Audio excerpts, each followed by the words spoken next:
In this video, I'll show you 7 practical checks that I use when investigating SQL Server performance issues. We'll look at blocking, CPU and memory pressure, execution plans, indexes, statistics, wait types, and one very important question. Is the query actually the problem? I'm Idrish, and this is TechMinds. Let's get started. Check 1. Blocking.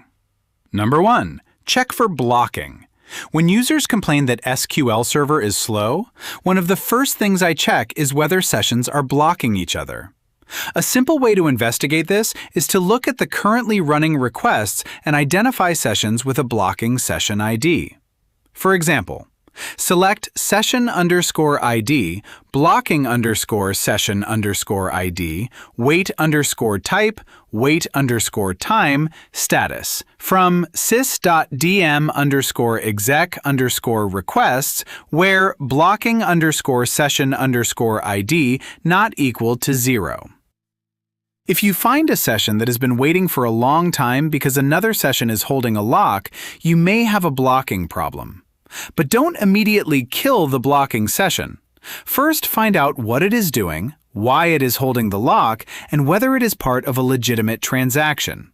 A long-running transaction, an uncommitted update, or even an application issue can create a chain of blocked sessions.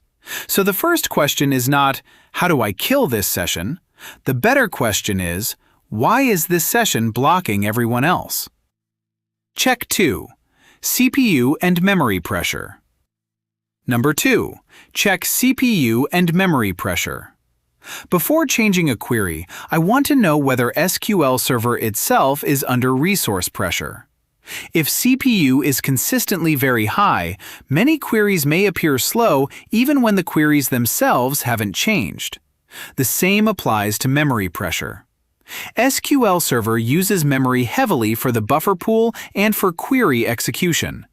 If there isn't enough memory available, SQL Server may have to read data from disk more frequently, which can increase response time. So look at CPU utilization, available memory, SQL Server memory usage, and the overall workload. The important point is this. A slow application does not automatically mean you have a slow query. Sometimes the query is waiting because the server is already overloaded. Check 3. Execution plan. Number 3. Check the execution plan. This is one of the most useful tools when investigating SQL Server performance. Don't just look at the query text, look at how SQL Server actually executes it. Is it doing an index seek? Or is it scanning millions of rows? Is there an expensive sort? A large hash operation? A key lookup happening thousands of times? The actual execution plan can reveal where the work is really happening. Pay special attention to operators with high actual cost, large differences between estimated and actual rows, and unexpected scans. But remember that the percentage shown in an execution plan is not automatically proof that an operator is the problem. Use the plan together with actual execution time, logical reads, CPU time, and row counts. Check 4. Indexes. Number 4. Check the indexes.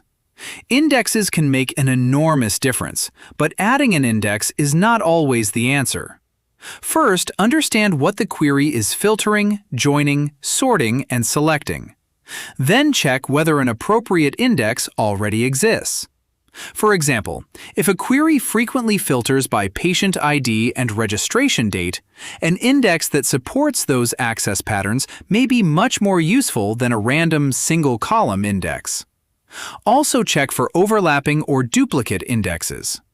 I've seen databases where multiple indexes were created over time for the same table without anyone removing the old ones. That increases storage requirements and can slow down insert, update, and delete operations. So don't ask only, which index should I add? Also ask, which indexes do I already have and which ones are actually being used? Check 5. Statistics. Number 5. Check statistics. SQL Server's optimizer uses statistics to estimate how many rows a query will return. If those estimates are badly wrong, SQL Server may choose a poor execution plan. For example, the optimizer may expect 10 rows but actually receive 1 million. That difference can completely change the best execution strategy. So when a query suddenly becomes slow, especially after data changes, check whether statistics are current and whether the execution plan has changed. Don't blindly rebuild every index or update every statistic. First, identify the table, the relevant columns, and the reason the optimizer may be making a poor estimate. Good statistics help the optimizer make better decisions. Check 6. Weight types. Number 6. Look at weight types. Weight statistics help answer a very important question. What is SQL Server waiting for? For example, a query may be waiting for locks because of blocking. It may be waiting for disk I/O. It may be waiting for memory-related resources. Or it may be waiting for CPU. The wait type gives you a clue about where the time is going. This is extremely useful because elapsed time alone doesn't tell you why a query is slow. A query that takes 10 seconds because of blocking is a very different problem from a query that takes 10 seconds because it has to read a huge amount of data. So don't just measure how long the query takes. Find out what the query is waiting for. Check 7. Is the query actually the problem? And finally, number 7. Ask whether the query is actually the problem. This is probably one of the most important checks. Sometimes a user reports that a particular screen is slow, and the immediate assumption is that the SQL query needs optimization. But the real bottleneck could be somewhere else. It could be network latency. It could be application code. It could be connection pool exhaustion. It could be blocking from another transaction.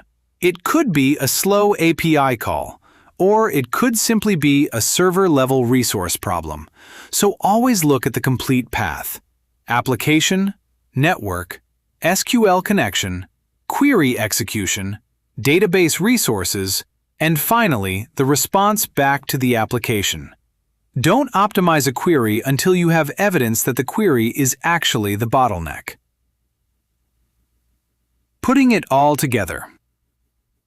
So when I investigate an SQL Server performance problem, these are the 7 checks I start with.